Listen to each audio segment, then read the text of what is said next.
Hey, welcome to Security and GRC Decoded. I'm your favorite host, Raj Krishnamurthy. And today we have the most awesome Jiphun Satapathy today. Jiphun, welcome to the show. Thank you, Raj. Jiphun is the CISO and Senior Vice President at Medallia. He has held senior security engineering and leadership roles at companies like Lexmark, Intel, Visa, and he has successfully built 0 to 1 security teams at AWS and Snowflake. He's also a very avid reader. We are going to talk about some of your books as well, or the books that you read as well, Jiphun. Glad to have you on the show. Thank you, Raj. Looking forward to it. I know you run a pretty good podcast and one of my obviously favorite topics. So looking forward to speaking with you and sharing my experiences. Thank you, Jiphun. Let's dive right in.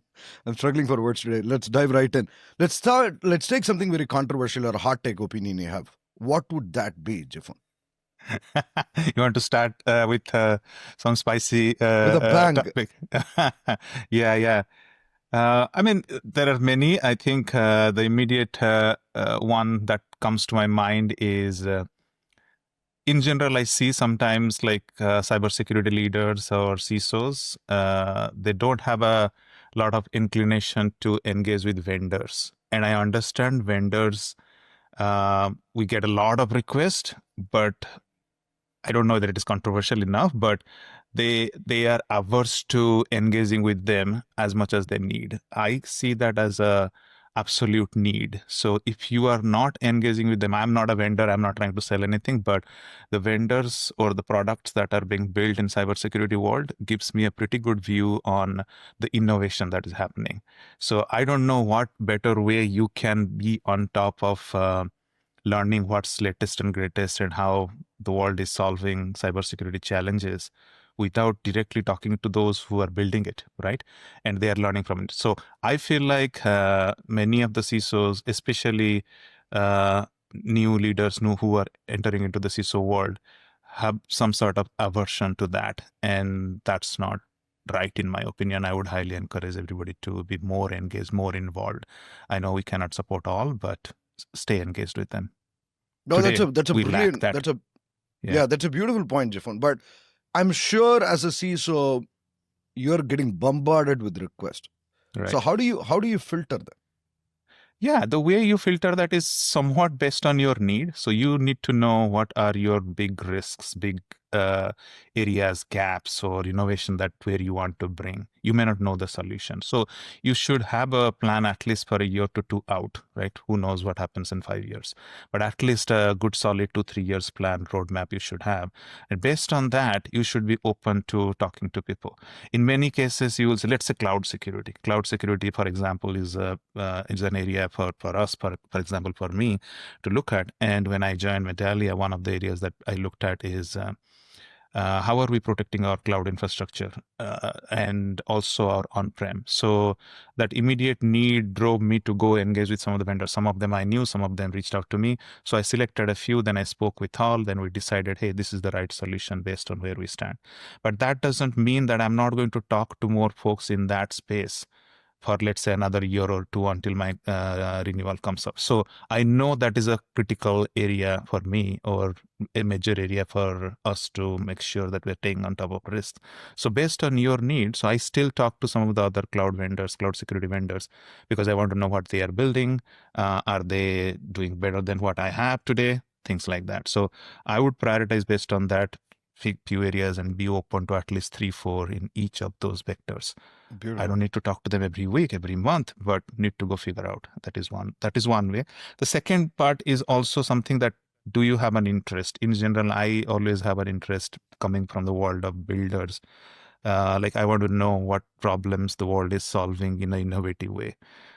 Like I was talking to recently a company which is looking at training cybersecurity in a very innovative way, right? Today, our cybersecurity training is very static. Everybody gets a training, set up training every once a year or once a quarter. everybody gets the same. But that doesn't work really well, because in a company, everybody's roles, responsibilities, access, and the information they have access to is different. So how about we, target our training? So they are looking at something like that. I may not have a priority to change that today or a year, but when I'm talking to some of these companies, it's giving me ideas that, the world is building a solution. So, there is an idea that we can improve. So with the same cost or the same objective, I can do better, right?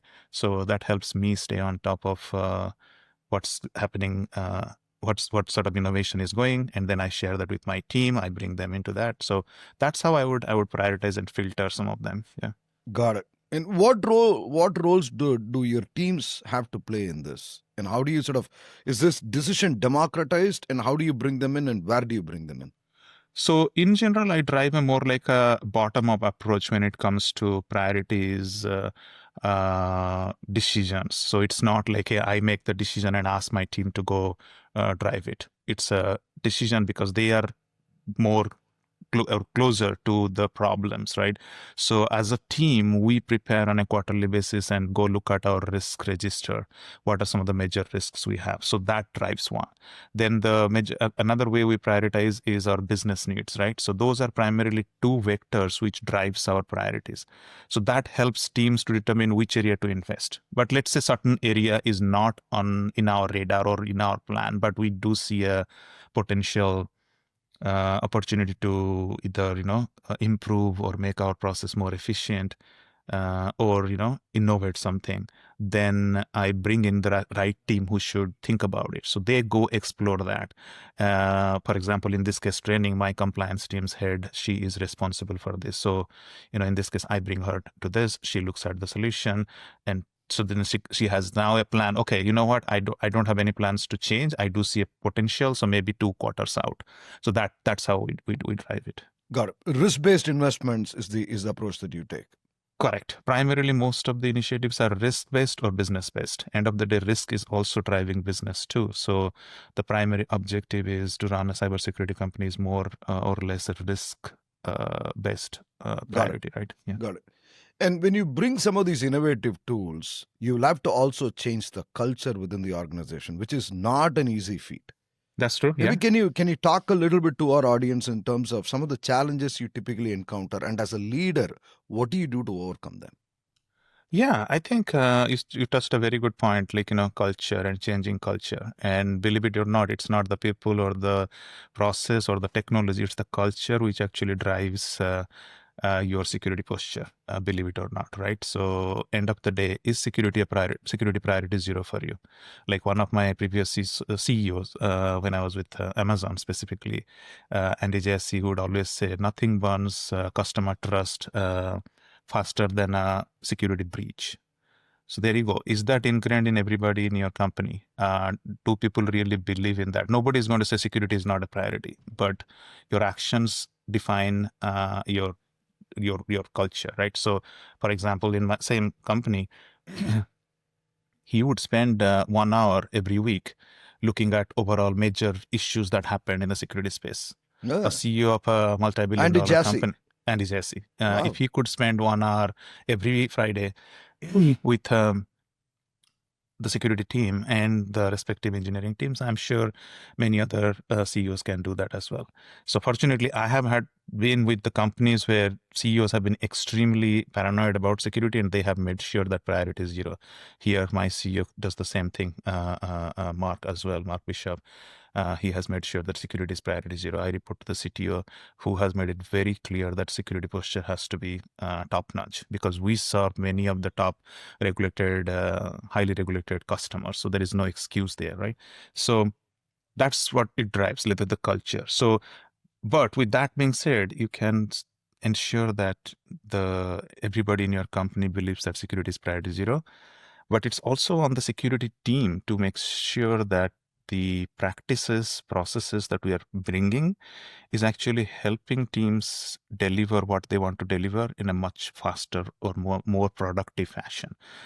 You cannot simply say that because of high security, we got to add these 5 other steps, and especially with AI and the development and the productivity. If teams can build an application, let's say overnight, and you take another week to review and say that that's a secured app or not. That's not going to work. So when you're bringing these new tools, one of the angle that when I bring in new tools or anything like that, two angles I look. One is how is it adding or helping or reducing the overall operational cost. Like for example, if I am bringing, let's just say, same training tool, targeted training, uh, is that going to help not just from the security side? How is that helping my developers, for example, or my salespeople? So today my challenge is developers get the same training as that of a sales or professional services team, right? But going forward, I'm going to tell, because of this new tool, now a developer needs to know how not to, let's say, leak credentials, how not to introduce application level issues. So now I can target that. So the way you tell the story is this new introduction of the tool is not just raising the bar in security, but is actually helping you deliver your products or do your day-to-day work in a much more efficient fashion, right? Like another way, initiative that I drove in my previous company, which I'm driving here as well, is using strong MFA, right? Now, MFA everybody has, but if you have a push-based MFA, that's still prone to phishing. So one of the things we did is we want to use touch-based or biometrics-based multi-factor authentication, right? So that's a much stronger, from the security side or man-in-the-middle attack type, that's a much stronger technology to put. But if I go and tell the story about the security, this is not very exciting for our users. But if you tell them the story that, you know what, now we are going to implement a multi-factor authentication, a mechanism which would not require for you to remember any password. It would not require you to use your mobile device to get a push, and if you have forgotten your mobile device somewhere, you have to walk. No, everything happens from the laptop that was given to you. Because we know over the last 3-4 years, all the laptops come with all the technologies. So you got to tell the story in a way, and intentionally, we are also rolling this out not just just to raise the security bar, but also make user experience better, right? So when you are going to communicate that to the teams, you got to tell them how it's helping their business or their day-to-day work. Don't just go and tell, hey, it's a better or stronger security, we have issues. That would not be very interesting for them. So that's how I say, culture, security should be priority zero, but security team also need to believe and deliver a culture that, hey, we are here to empower or help teams do their things much faster, much better, or more efficient way. So that has to be ingrained in the security team. I love the way you put it, and I think that is brilliant. And this is because of you're a builder turned security leader. So a lot of the builder aspects of it is something that I'm seeing as we are having this conversation. The empathy that you have with developers, is that where that is coming from? I would probably say that that's a very good point you touched, where this empathy or the mindset is coming. You're absolutely right. I started my career as a software engineer, and I would say my real security career started at Intel. When I joined Intel as a senior software engineer, I built products using hardware security, and then that did wonders to my career.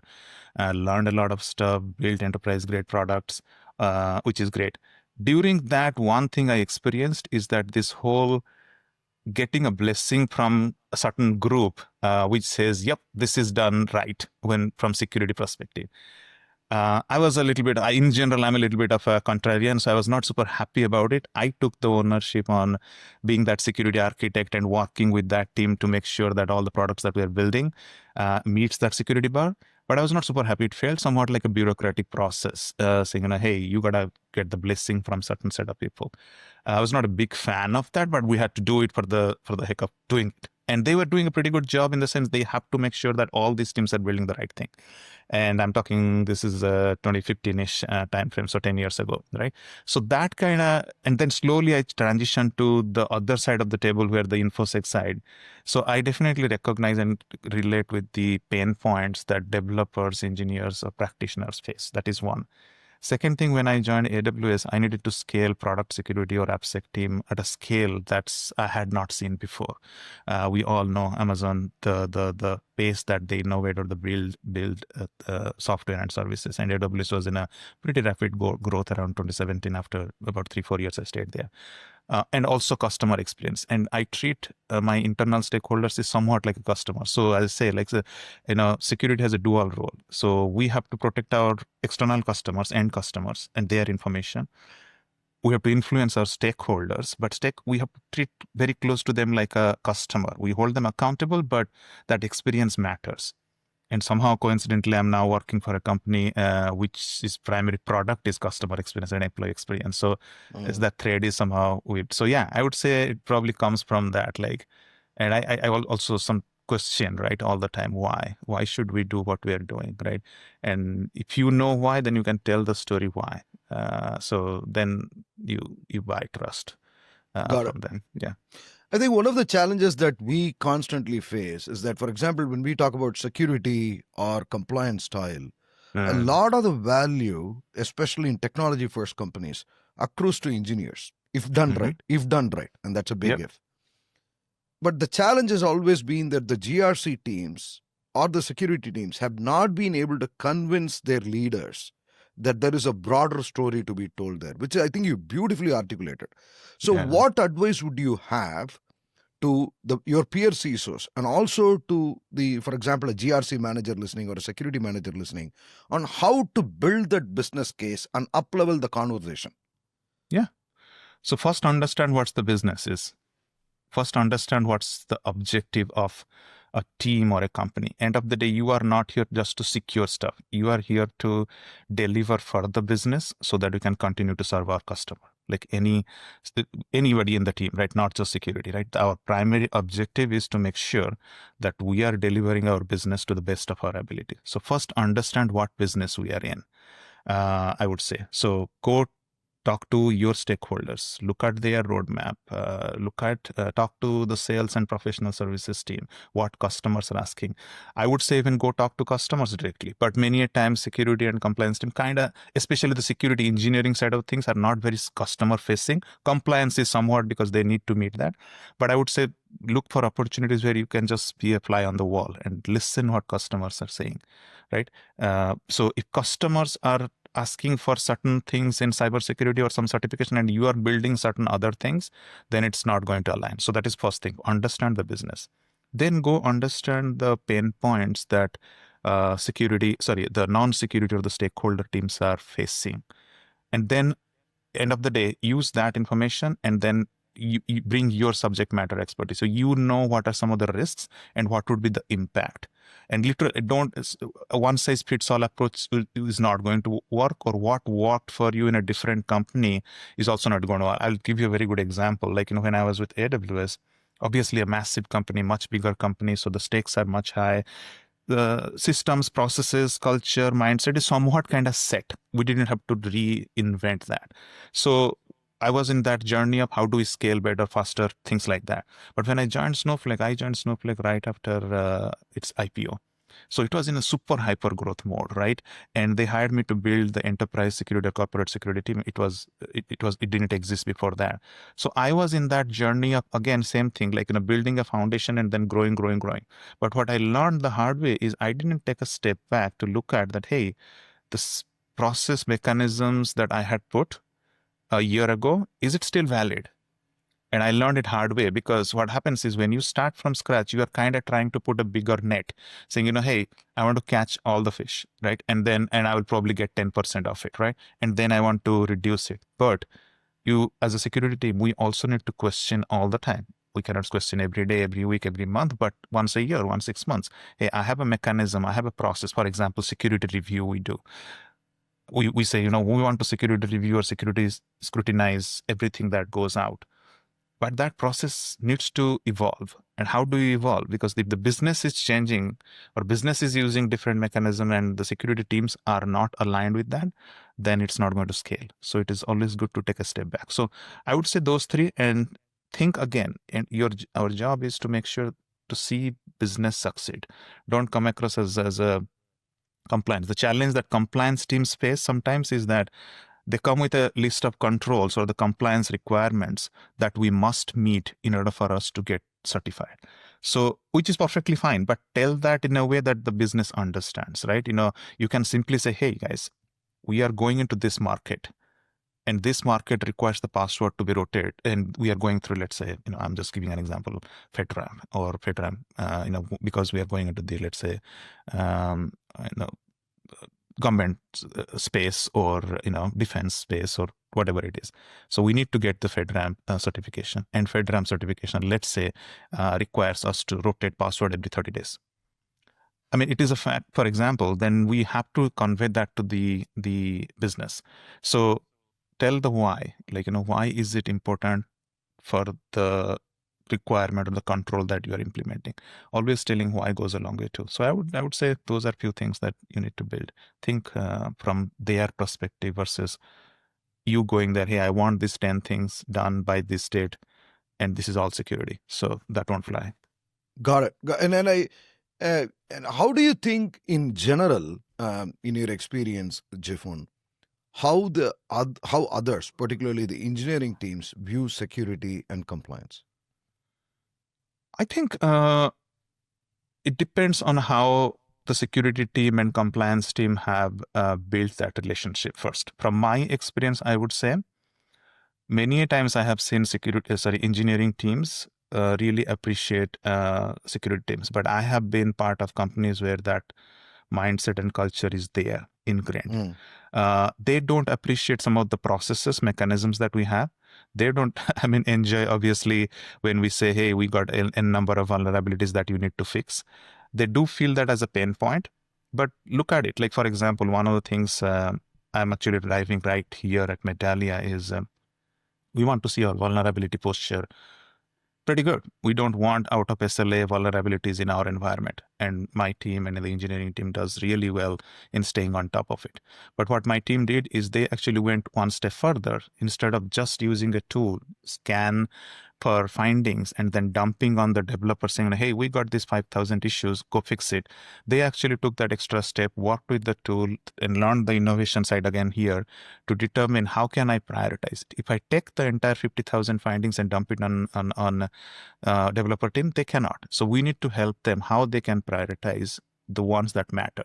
So we looked at exploitability, reachability angle, and today's tools can provide that, right? So if you're using the latest and greatest tool, so you use that and you show a funnel, guys, I got 40,000 issues, but down to now 500 issues. That looks more manageable. Okay, I give you 3 months. Let's figure it out, how to fix it, right? Some of them the mitigating controls. We are also looking at now going one step further with the advent of AI, is that 60% of these issues are pretty standard issues. Fix is pretty standard. So AI can now recommend that, hey, it can literally create a PR saying, hey, all you have to do is, look, this is the issue. We understand this is a priority. This is even the fix. So all you have to do is just check the PR and make sure that it's not breaking your system. We cannot tell that because engineering team better your system than us. So when the teams see that security team is going and figuring out constantly how to make their lives better while hitting security, they would love you. And they recognize that it is important. Nobody is not saying that it's not important. It's just that how you build that mechanism which scales, and they really need to see. That's what I say. Words don't matter, actions do. So when you are constantly working with them and showing, so you connect the dots, right? You are on top of innovation, you're bringing tools, challenging vendors, and then bringing it and showing it through data, then that wins hearts and minds, I would say. Yeah. I love it. In fact, I'm going to point our listeners, and maybe we'll put a copy link to it, of a paper that you wrote in 2021 on, I think if I remember right, how to earn trust, or trust has to be earned, or something like that. Yeah, absolutely. Brilliantly said. I think you're covering a lot of those points that you spoke a couple of years ago, right? So yeah, so great. I think trust is, I genuinely believe, right? At the end of the day, this cybersecurity, we are a service organization, right? We don't, in general, I'm sure some CISO organizations probably ship products or build, and I have done that in the past in a certain way, but in general, we are a service organization. We want to make sure the company remains secured. We want to make sure customer information remains secured. So we are serving all these teams so that they can do their job. So when you're serving customers, you need to earn their trust. They should trust you, and they cannot trust you just by words. They need to see actions, The actions. and what Absolutely. value you are adding, right? So end of the day, it's Absolutely. all about that relationship and trust. Yeah. Absolutely. So you hold two teams today. You have multiple teams. Yeah. Two of them, you run the security teams, engineering, architecture, so on and so forth. You also hold the GRC team, governance, risk, and compliance. How Correct. do you see these two teams, and what role do they play in reinforcing each other? Yeah, I think they hold somewhat each other accountable. The way I see the GRC team is uh, they they are accountable to make sure that we are meeting all sorts of certification needs so that our customers can continue to use our product. So if you are going into the finance space or healthcare or government, whatever space, whatever certification we need or our customers need rather, we must hit that. We must continue. We have to make sure that year in, year out, we are staying on top of it. Right. So it is their responsibility to do the audit, do make sure whatever innovation, whatever changes or updates happening in that certification space, and making sure that that's being implemented internally.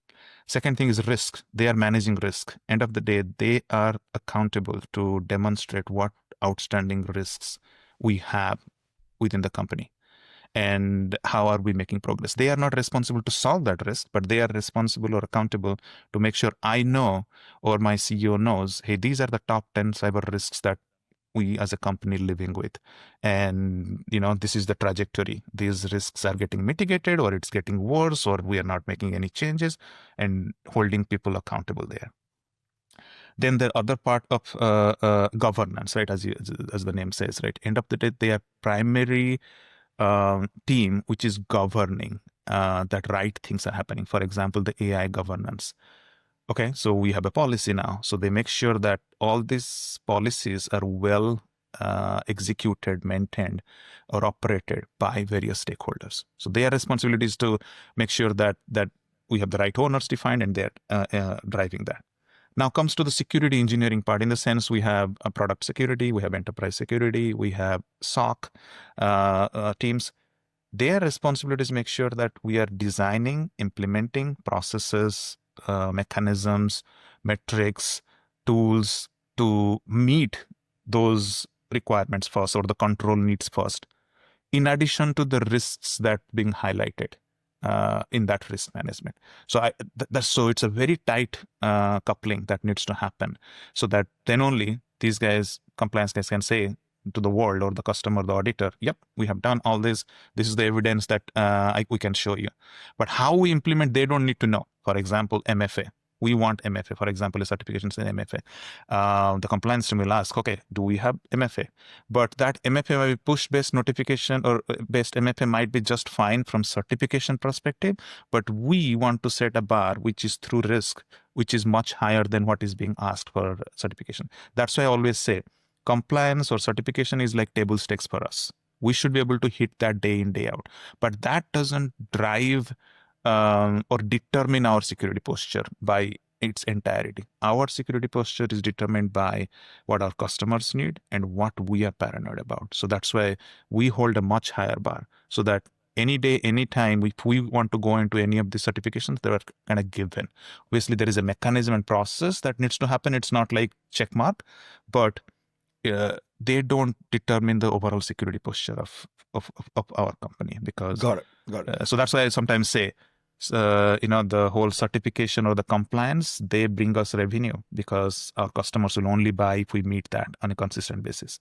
So they bring the money. But the security or the risk or the engineering side, they save us from hackers, because end of the day, your systems are vulnerable. Everything cannot be controlled by those certifications. It has to be from your own security assessment and your risk management framework that you have. Yeah. Got it. And do you see the GRC has three functions, right? Governance, risk, and compliance. And I think, as you rightly said, compliance establishes the baseline, the bare minimum, as you said, that you need to do, and then the risk is a continuous process, right? That you have to continuously. Correct. Risk is more like yeah. The one of the challenges that we typically come across is that technology first companies, almost all of us have become cloud first and AI first companies. And you are actually releasing products at a very, very rapid clip. There are thousands of pull requests, changes that you're making on a weekly, monthly basis. But you're assessing on a very less frequent basis, maybe once a quarter, at best once a year. And these cadences are completely at mismatch, right? How do you see this as a leader? And is there something that you worry about or not? So we actually don't do once a quarter or once a year. So the mechanism that we have, so what we want to do is we want to rely heavily on automation. So when we say assessment and feature release, there are multiple things that you need to do, right? Let's say I am launching a brand new product, which doesn't exist. It needs to go through the right security review. So what we do is we engage with the team at the design phase or in the ideation phase, and then do a security architecture review or threat model review. So whether it is manual or automation, that's a different point, how fast you do, but that's a stage one. So people have not even written a single line of code or have built anything that's out there. So you engage that. Does that happen 100% of the cases? Probably not. But for major releases, absolutely. So we make sure that that happens. So you are not waiting for it to delay on that front. So that is there. The second thing we do is in these days is everything that gets to your GitHub or GitLab gets scanned for any sort of security issues. Like, we called it SAST scan, right? So that is automatically scanned. And if you have the mechanism where you can block, let's say, critical and high risk issues, people cannot even check in those code to production. Same thing we do with open source vulnerability as well. The challenge happens with is if you have a huge tech debt, right? If you have not done that for a while. So if you are a cloud first, SaaS first, we are not 100% cloud or SaaS as cloud presence. We have a pretty solid on-prem presence as well. But all this code is going through the CI/CD pipeline. So we actually make sure that the security review process is pretty well ingrained so that you engage with them early and you are continuously scanning and putting the right gates so that people should not be able to introduce vulnerabilities on the first place. So that's how we do in regards to staying on top of it. Yeah. You actually, a couple of weeks ago, you made a fantastic, I was watching your LinkedIn post, and you made a fantastic point, and you had a call out for action for all your fellow CISOs, which is insider risk on your board slide. Yeah. Can you double click on that a little bit? Because when everybody keeps talking about stateside actors, right, or state actors, you were talking about something about insider risk. What prompted that, and why does it concern you? Yeah, if you look at any of the cybersecurity reports, like whether it's from CrowdStrike or from any of the major Gartner or many of the yearly cybersecurity reports, which Verizon highlights DBIR report also points to insider risk as a big threat. Correct, exactly. So is what are the top risks or areas in the cybersecurity industry? Yes, I understand external vectors, external attackers are a factor, or nation state is a factor as well. If you look at any of the cybersecurity yearly report coming from any of these organizations, you would see insider threat continues to be the number one. And when I say insider threat, that doesn't mean that our insiders or internal employees going rogue. That's not the angle here. What I'm saying here is insiders or their day-to-day work, their access, their permission is compromised in some form or fashion. For example, let's say developers. They write a lot of code. They check in some credentials or hardcode some credentials in GitHub, and that gets leaked. There you go. You have now credentials for an external attacker to use to get into your systems. Phishing, as I said, people click on something and that malicious link can now steal tokens, which is used to access critical or crown jewel applications. So insiders this is just a couple of examples. So insiders are the most important aspect of cybersecurity. And fortunately, unfortunately, or more like unfortunately, I would say, is especially the product teams. They tend to focus a lot on securing the product rightfully, because we want to make sure that our products that we are building for our customers are with all the right mechanisms or right architecture, right posture that we are building. But those products can also be compromised through these insiders, because at the end of the day, insiders have access to systems, infrastructure, data, all that stuff. It's not completely blocked, right? So you need to look at this holistically. If we have, and I'm not even talking about scenarios where intentionally insiders doing something wrong, like let's say stealing company data and all that. I'm not even going there. That's obviously a challenge. But I'm just saying unintentionally how their day-to-day work, their permissions can be compromised, or their systems that can be compromised, and that can result in a massive breach. So that's why I was highlighting, is that risk, are you as CISOs, are you on top of it? How confident are you that this risk is solved? While we are super focused on making sure externally we cannot be attacked, broken, anything like that, how do you ensure that? Have you, and I'm pretty sure everybody has it.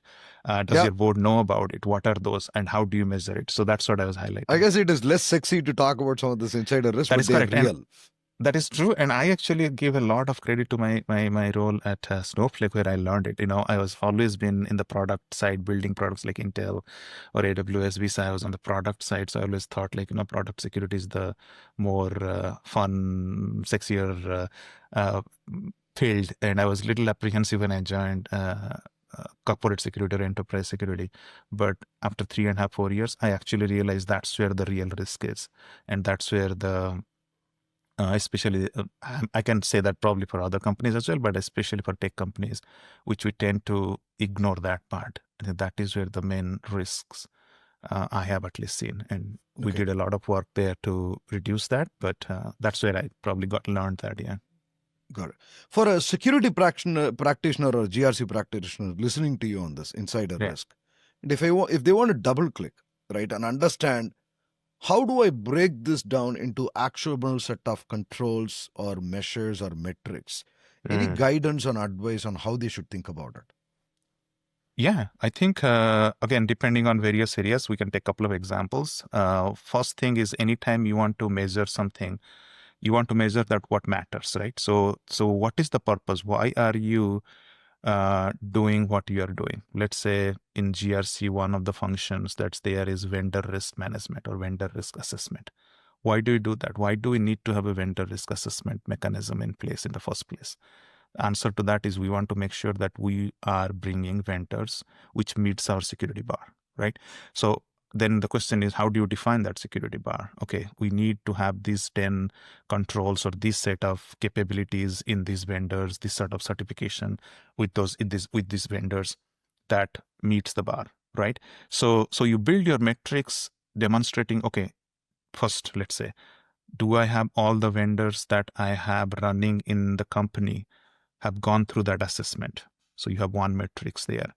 And that should tell you what's the risk that you're living. If 80% of the vendors that the company is using have not gone through that assessment, you have no idea what risks you are living with, right? So that is one metrics to show. The second thing is that you want to then, every vendor is not the same, right? If you are bringing a vendor which deals with sensitive information, their categories are different versus, let's say, any vendor that is probably not accessing your sensitive data. So it's not one size fits all, right? So you want to then highlight what are some of my major risks that we have. Then again, same thing. Like if you're building metrics, what are you measuring? I'm measuring that, am I staying on top of my high risk vendors, crown jewels? How am I monitoring that? What security issues I'm seeing there? What controls I have? That is one. The third thing I would say is, again, as I said, you need to demonstrate what value you are adding and how efficiently you are running, right? So first couple of parts probably can show you the value, the risk measurement, but how efficient it is. Like, for example, if you are a company of, let's say, 2,000 people, and if you are doing 500 vendor risk assessments per year, something is broken. You are definitely not buying 500 new vendors. So you should question, what am I doing here? Am I doing it right? I'm asking everybody to go through all this process. Is it really adding value? The way to measure that is, what has been the outcome of that assessment? If you reviewed 500 and 450 of them went through without any sort of findings or any sort of disapproval or any change, then I think you are doing the process for the heck of it, right? So question that before others question you, that team should question, like, what value am I adding? And that's true for every function, not just for GRC.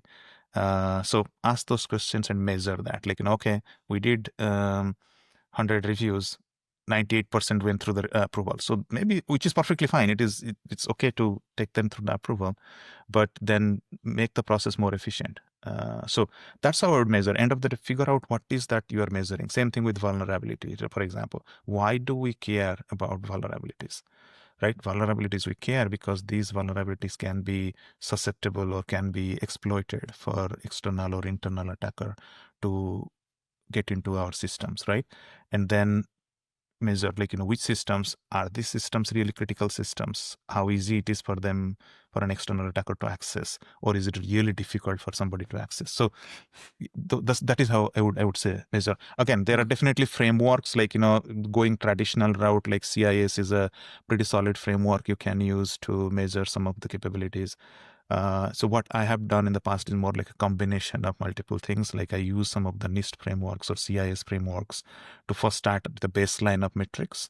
And then on top of that, what we need. End of the day, we should know what we want to measure and then go build on top of it. Yeah. No, beautiful. Makes sense. Yeah. And I think I want to go back to the example that you were talking about, vulnerabilities, and the builder, the developer empathy that you were talking about. Yeah. I think one of the fundamental problems that all developers and including security engineers face is the signal to noise ratio, right? Yes, There is totally. so much of noise that happens with almost many things that we do. The Yeah. intentions may be right, but we produce a ton of data, create so much friction. What do you ask your teams to do? So, and what he said is beautiful, right? What he said is that you want the GRC teams and the security teams to step up to help the internal stakeholders to reduce the noise, right? And do as much as they can. But that also means that you require the investment. You need to invest in people, you need to invest in technology, you need to give them the right skilling and tooling and all that stuff, right? Yeah. What do you ask your teams to come back and present you with so that you can make those investments and approve those investments or take it to your leadership for approval? Yeah, absolutely. That's very good question. So the immediate ask for my team is a mindset set, right? So end of the day, what is our responsibility? Security. When we talk about ownership, who owns fixing it? Obviously, the system owners own fixing it, but it's on us to empower them with the right expectation, tools, processes, so that they can focus on the right things. So we all have to be super transparent that we cannot fix it all. And that's something that should be well communicated all to the CEO, saying, hey, we have n number of issues, 50% of them or 40% of them, we are not touching it. We are transparent with the customer, we are transparent with the leadership, we are transparent with the teams. We are not fixing it because we do not have the bandwidth or the resource, or this is not the right thing to do in comparison to maybe building another product or having a mitigating controls, which reduces that to a high to a low risk. So that is there. So the ask that I have when the team comes to me to present, saying, for example, in the vulnerability space, I want to bring this new tool which does ABC, which identifies vulnerabilities in certain area, let's say in the AppSec space or determining SAST or SCS score. My ask right now is not, don't give me more signals. I have enough tools now to identify what the badness is across the board and efficiently at runtime. So all that problem is solved. Any tool I can pick, they would do. If you're not able to do it, you don't exist in the market, right? So that's there. My question now is, how do you prioritize? How do you empower my developers to fix it faster? So show me that funnel. As I was telling, I was literally actually metrics is in front of me, and right now is that funnel, and then determine what is that false positive, right? And how are we determining that funnel? Like, how are they taking the context information of that finding and then helping me prioritize? So, for example, I have a vulnerability in a system which is deep under multiple layers. Don't rate it at the same severity as that of a system which is absolutely open exposed problem. externally, right? So Mm. I'm not going to ask this to previously engineering team will flag it. Then the developers are going to then say, hey, this is an internal system. Then there is back and forth. No, I don't want that. What I want is I want our security engineering team to go, or the product security team, to really bring that data and proactively say, hey guys, we found a number of issues. We reduced X amount because they're internal. We reduced Y because that is using maybe for testing purpose and not really production. And maybe this is also using an end of life product, which is going to be out of end of life in 2 months. This is another product which is not being used by our customers, but somehow existing there. So you got to bring all those angles and then provide that. There is also a model that I'm seeing in the world. Some of the products that have come is literally offloading managing of these vulnerabilities or open source through external service providers. An example is a chain guard, for example. It's a whole new business model when it comes to managing vulnerability.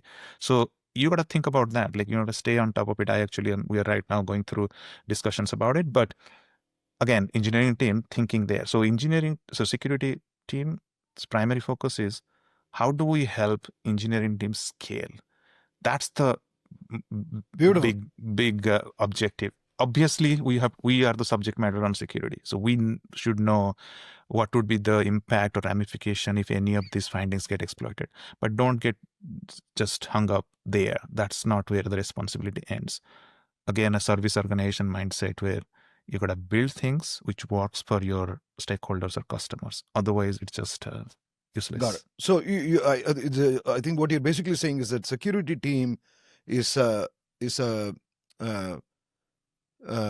multiplier effect, has to have a multiplier effect in Absolutely. terms on Yeah. engineering, reducing friction, not adding to it, and those are phenomenally great goals. And at least that's a good starting point or a prism to start looking at things.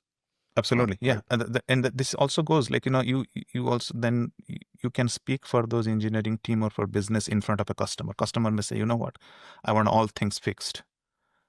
I don't know any company who can say that, but they may say that. Then you come out very transparently why we are not fixing certain things versus it's 100% thing, because nobody can. And then your stakeholders appreciate that because they know that what is the bar, and it's the goal is not fix all.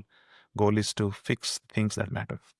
That's a new perspective. So what you're saying is that the compliance team, if done right, if empowered right, can be the evangelists to the development engineering teams in front of your customers.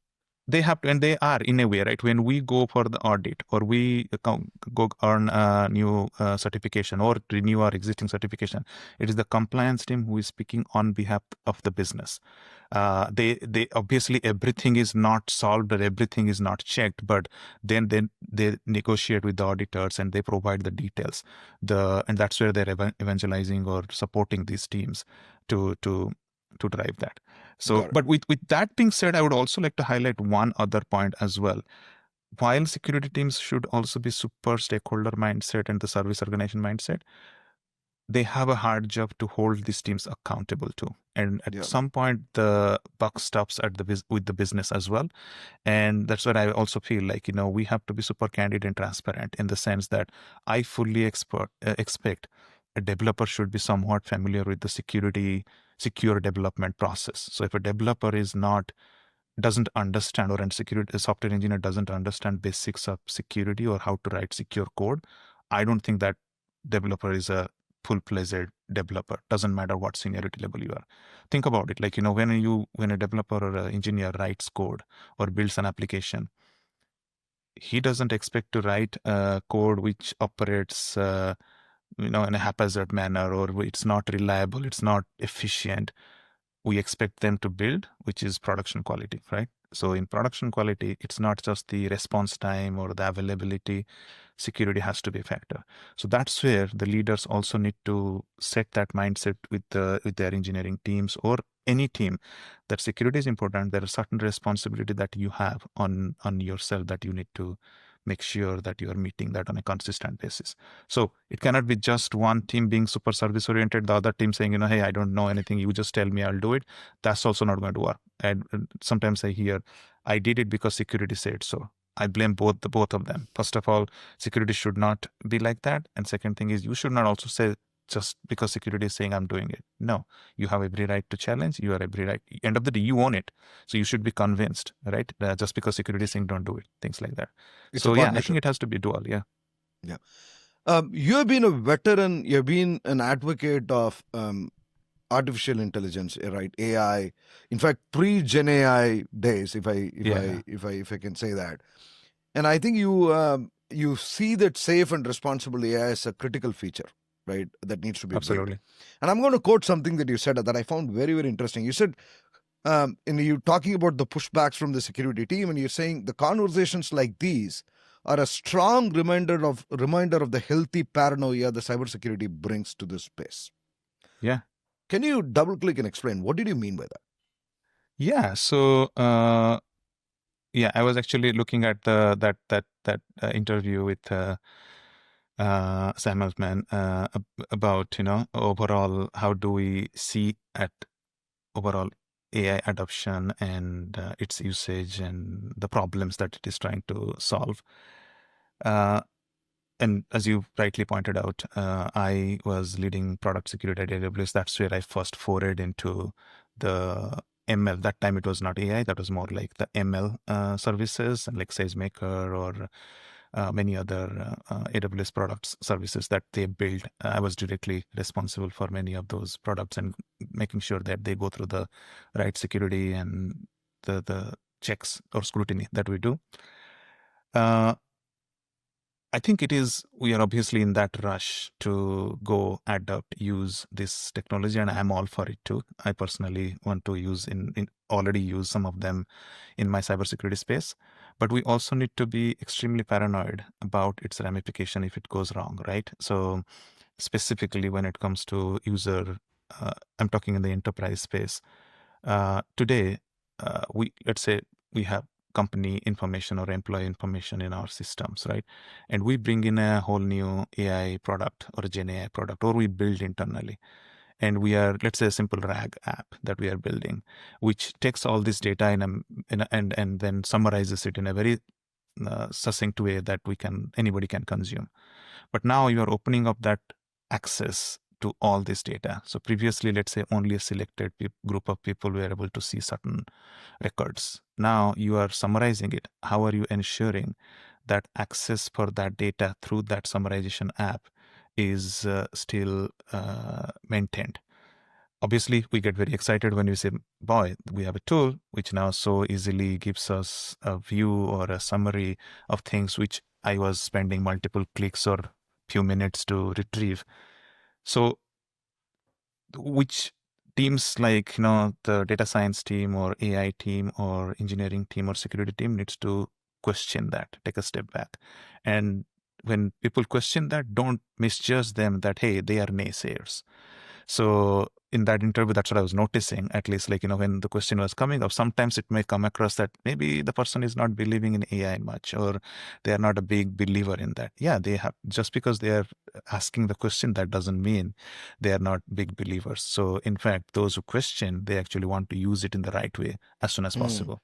So you have to appreciate that as a leader. Don't just go blind saying, hey, I want half of my code generated through AI.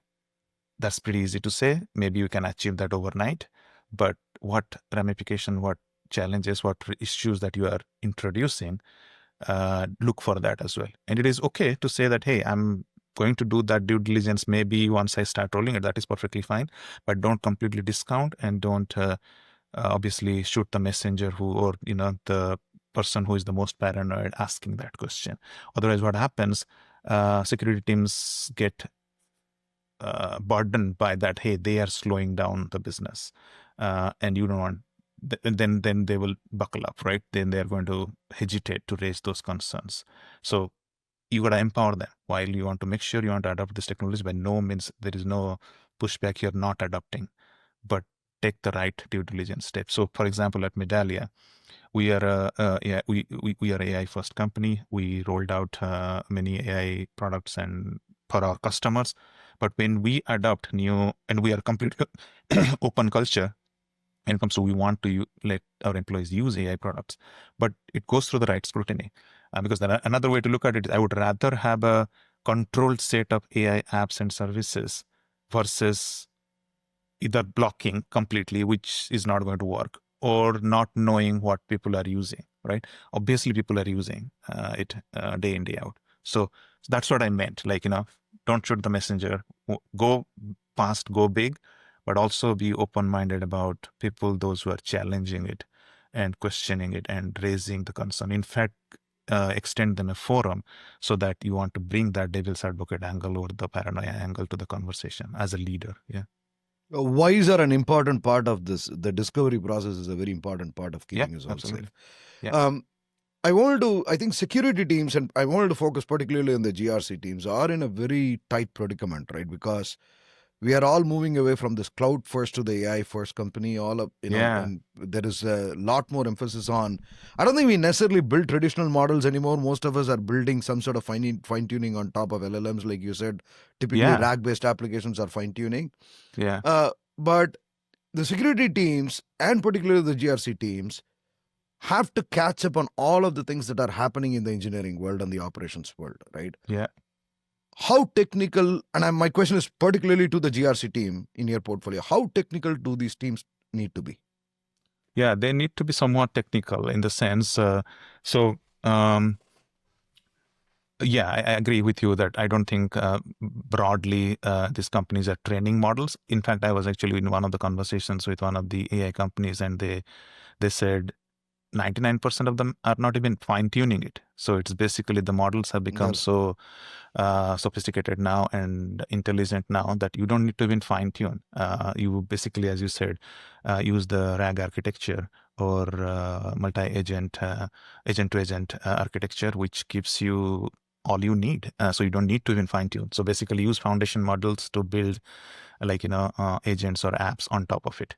So when it comes to GRC teams, they need to go understand what that means, right? What is at risk? So if the GRC team's primary responsibility is to make sure that we have to meet those certifications, or we need to identify what risks are out there, or we need to collect evidence so that we can continue to pass audit, then they need to understand what are some of the new use cases or new scenarios that are getting introduced, or how they are getting accessed. For example, let's say if the way I see AI apps stack is basically, let's say you have at a minimum, obviously we are not going into the hardware space unless you are a graphics company or building hardware on that. I'm not going there, purely on the software side. End of the day, the first layer is more like the LLMs, right? So if you are not really building or training LLMs, so maybe or fine-tuning LLMs, then that concern of data poisoning in regards to, while you're training, probably doesn't exist. It exists in a different context, right? So don't come up with the same list of compliance or control needs that's applicable for somebody who is building LLMs to just an app or using something like a ChatGPT, right? Which they're not even building anything. So being specific, and you need to understand that. First, you need to understand, let's say, ISO 42000 certification gives you a certain framework or a NIST framework to understand the risk, but then make it specific to your company. So go technical in the sense, okay, what is my team building and what risk I have? So if they are using, let's say, an off-the-shelf SaaS LLM, then your risk posture is different versus I'm taking Llama and deploying locally or hosting it, right? So you got to be very specific instead of generic. So one of the challenges the GRC teams actually face sometimes is that being very generic. Come with a list of compliance controls and then go simply ask engineering, hey, you got to meet 100% of them. No, you need to refine it and make the requirements understandable to developers and then go from there. So understand overall how this world is evolving when it comes to building AI apps while you are building, and how we are using it, what risks we are worried about, which is different. Some of them are different from what we have seen in the past, right? Because the stack is completely changing, as I see. I think that is great advice, Jiphun. Yeah. Jiphun, when you present to your management team and to the board on risks, in practical terms, how much do you quantify versus qualify? Yeah, I think that's a big challenge. I think you are touching a very good point. Like, how do you measure risk? How do you present it to the board?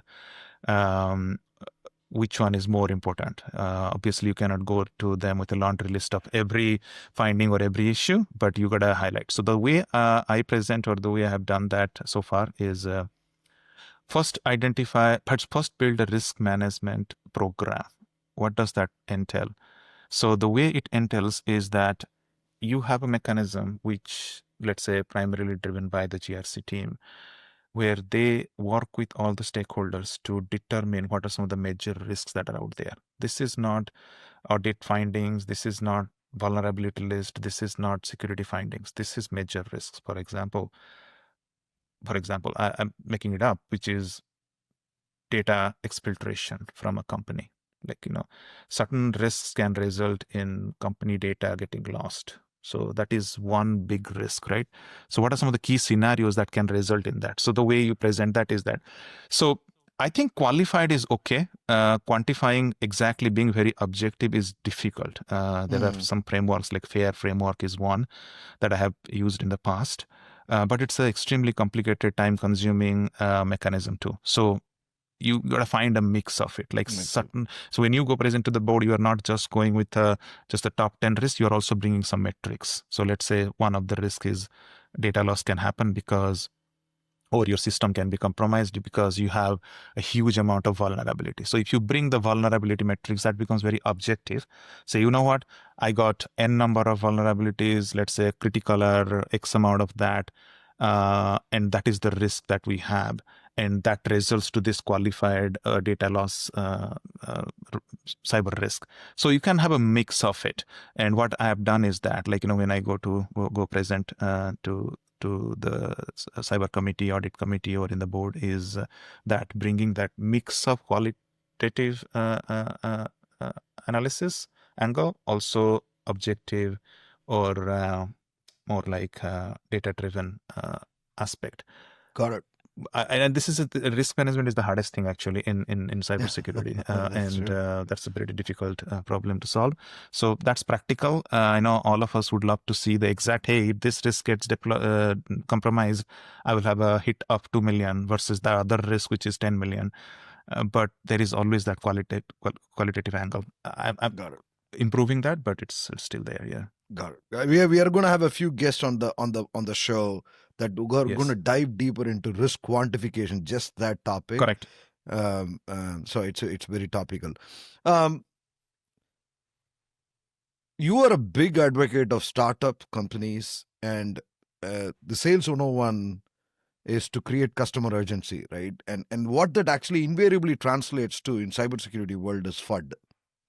You're on the receiving end of all this FUD. Yeah. How do you see it, right? And what advice do you have for startup founders and sales leaders, right? Trying to reach out to leaders like you, because this is not helpful. So the question is, how do you stop doing it, and what is helpful? Again, first understand the problem. First go talk to whether if you're talking to the CISOs or CEOs of the companies, then first understand what problem they have, versus coming and telling them how your product solves a problem that you have not even learned, right? So it's perfectly fine. In general, I have actually more appreciation for the founders, and as I said, that gives me that's a pretty solid angle for me to stay on top of what's new.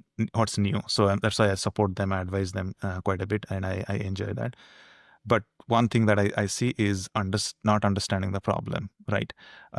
So then in that case, what happens is, or solving the problem not in any different way than what's there. So I would say my first advice is, first, if you're talking to the CISO, understand what problems they have. First. Second thing, just because they have a problem, that doesn't mean they want to solve it right away. And they are never going to say that, nope, I don't worry about this issue, because they do, but they cannot do maybe much because either they don't have bandwidth, budget, or they just are not thinking that's such a high risk at the moment that I need to go do that. That's the reality of our world, right? We all have constraints that we need to work around. Yeah. So appreciate that. Don't have to continuously bombard them with 15 other requests if you did not see.